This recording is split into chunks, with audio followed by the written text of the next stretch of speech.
Notícias do Brasil e do mundo com Eliana Sorriso para a Rádio Livre. O furacão que teve um aumento explosivo de força durante a semana chegou à Flórida por volta das 21h30 de quarta, dia 9, no horário de Brasília. Nesta manhã, o Milton atingia a costa leste do estado. O Serviço Nacional de Meteorologia dos Estados Unidos informou que a velocidade máxima sustentada dos ventos provocados pelo furacão Milton, que enfraqueceu para a categoria 1, estava em 145 km por hora por volta das 2 horas de quinta, pelo horário de Brasília. Na categoria 1, o furacão é considerado como tendo ventos muito perigosos, que derrubam árvores de raízes rasas, quebram galhos de árvores e danificam o exterior de casas. Eles também podem causar danos extensos às linhas de energia. O furacão Milton era uma tempestade de categoria 3 quando atingiu a costa da Flórida, na noite de quarta, dia 9. Essa classificação significa que danos devastadores devem ocorrer, incluindo telhados arrancados de casas bem construídas e sistemas de eletricidade e água indisponíveis por dias ou semanas. As altas velocidades do vento não são os únicos perigos. O furacão gerou vários tornados que causaram estragos na Flórida. O Milton chegou à Flórida como um furacão de categoria 3. As únicas mortes por conta da passagem do furacão Milton na Flórida registradas até agora ocorreram em uma comunidade voltada para idosos, de acordo com a agência de notícias norte-americana. Pelo menos 2 mortes foram relatadas em uma comunidade de aposentados na costa leste da Flórida. Milton enfraqueceu, caiu para a categoria 1 e está se afastando da Flórida, mas continua sendo uma preocupação em muitas partes da Flórida. E há alertas de tempestades tropical para grande parte da costa centro-oeste. Um dos vários aspectos do furacão Milton que surpreenderam especialistas foi a enorme sequência de tornados que aconteceram à chegada do Milton à Flórida. Na quarta-feira, dia 9, antes de que o Milton tocasse o solo no estado, autoridades locais emitiram 116 alertas por tornados. Isto não quer dizer, necessariamente, que todos os alertas se transformaram, de fato, em tornados, mas ao longo do dia, moradores de diferentes regiões do centro da Flórida registraram o fenômeno que deixou um rastro de destruição. Notícias do Brasil e do mundo.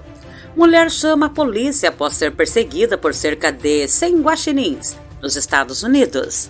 Policiais do estado de Washington, nos Estados Unidos, frequentemente recebem chamadas sobre animais soltos, como gado ou cães problemáticos. Mas a ligação que receberam recentemente de uma mulher perseguida por dezenas de guaxinins se destacou.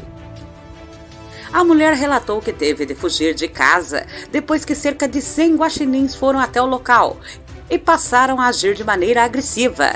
Ela contou aos agentes que começou a alimentar uma família de guaxinins há décadas e estava tudo bem até cerca de 6 semanas atrás. No entanto, o número de animais cresceu muito de uma hora para outra. Ela disse que os guaxinins estavam se tornando cada vez mais agressivos, exigindo comida, que a importunavam dia e noite, arranhando o exterior da casa na porta. Disse o porta-voz da polícia local. Se ela chegasse com um carro, eles cercariam o carro, arranhariam o carro, cercariam ela, disse. Eles a viam como uma fonte de alimento, então continuavam voltando e esperando a comida, disse o porta-voz. Não estava claro o que causou o aumento repentino no número de guaxinins. Tanto a polícia quanto o Departamento de Pesca e Vida Selvagem de Washington afirmaram que nenhuma lei foi quebrada. Independentemente disso, a agência desaconselha as pessoas a alimentarem animais selvagens. Guaxinins, por exemplo, podem transmitir doenças e a comida também pode atrair predadores, como coiotes e ursos. Os guaxinins parecem ter começado a se dispersar agora que não estão mais sendo alimentados e estamos felizes com o resultado positivo neste caso. Ribeirão e Franca. Novos moradores chegaram ao bosque Zoológico Municipal Fábio Barreto, em Ribeirão Preto, São Paulo. Nos últimos meses, nasceram 2 filhotes de capivara, 3 de guaxinim e 1 de tamanduá mirim. Todos eles estão sendo cuidados junto com as mamães e podem ser visitados. Os nascimentos, especialmente os nascimentos em cativeiro, são um presente porque esses pais que estão reproduzindo são todos animais que nós recebemos quando eram filhotes e que perderam suas mães. Deram um bom trabalho para crescer e serem cuidados, mas agora estão nos presenteando com seus filhos, afirma a bióloga Marisa dos Santos. Alguns dos filhotes retornaram à natureza, como é o caso dos guaxinins. Já o pequeno tamanduá vai ficar no bosque para ajudar na preservação da espécie. Os filhotes de mão pelada, guaxinins, nós vamos ter que destinar alguns deles, porque já tem outra ninhada do ano retrasado e eles não podem ficar todos no mesmo recinto. Podem começar a ter conflitos pelo comportamento da espécie. O tamanduazinho fica para formar outro casal e entrar no nosso programa de conservação da espécie. Todos os anos o bosque recebe cerca de 800 animais vítimas de maus-tratos ou acidentes. De acordo com a direção, 70% deles, depois de receber tratamento adequado, têm condições de voltar à natureza. Segundo o médico veterinário César Henrique Branco, a reabilitação é uma etapa que ajuda os animais no processo de reaprender a sobreviver em habitat natural. A Associação Mata Ciliar, o Instituto Espaço Silvestre e o MP Fauna Ambiental atuam em colaboração com o Zoológico de Ribeirão Preto. Notícias do Brasil e do mundo. Furacão Milton, por que Kamala e Trump deixaram crise climática fora da eleição presidencial? A menos de um mês das eleições presidenciais dos Estados Unidos, a tempestade Milton se aproximava da Flórida na última madrugada como categoria 5, a mais alta na escala de intensidade dos furacões, provocando a fuga de casa de mais de 1 milhão de pessoas e arrancando lágrimas de meteorologistas, que analisavam em imagens de satélite a sua terrível formação. Mas, ao menos na corrida eleitoral de 2024, a crise dos extremos climáticos parece não comover os dois presidenciáveis.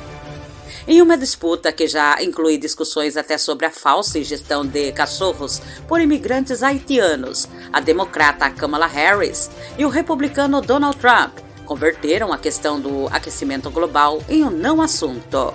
Até meados de setembro, nenhum dos dois candidatos tinha lançado um plano de governo específico para o clima, e o tema não tem aparecido em debates, entrevistas ou mesmo discursos. Historicamente desconectado das pautas verdes, Trump já chamou o aquecimento global de farsa e voltou à carga nesta campanha. Se Trump está onde sempre esteve, talvez a maior surpresa seja o quase silêncio democrata no tópico. Em seu discurso na convenção do partido em Chicago, há algumas semanas, Kamala deliberadamente evitou o tema. Muitas liberdades fundamentais estão em jogo nesta eleição, disse, incluindo a liberdade de respirar o ar puro e beber água limpa e viver livre da poluição que alimenta a crise climática. A essa frase se resumiu a referência feita pela presidenciável ao tema do meio ambiente ao aceitar a nomeação como candidata. Não que Kamala não tenha o que mostrar em relação às mudanças climáticas. Na verdade, a administração Biden, da qual ela é vice-presidente, aprovou no Congresso o maior pacote da história americana de estímulo econômico para energias limpas e renováveis, e inovou ao designar uma autoridade climática para centralizar o tema, mas ao contrário do que fez o próprio Biden durante a campanha de 2020, quando chegou a citar com preocupação as queimadas na Amazônia e propor um fundo para conservar o bioma durante um debate televisivo com Donald Trump. Kamala parece ter se convencido de que o tema não atrai a simpatia do eleitorado, ou ao menos não daqueles que ela ainda precisa conquistar. Notícias do Brasil e do mundo.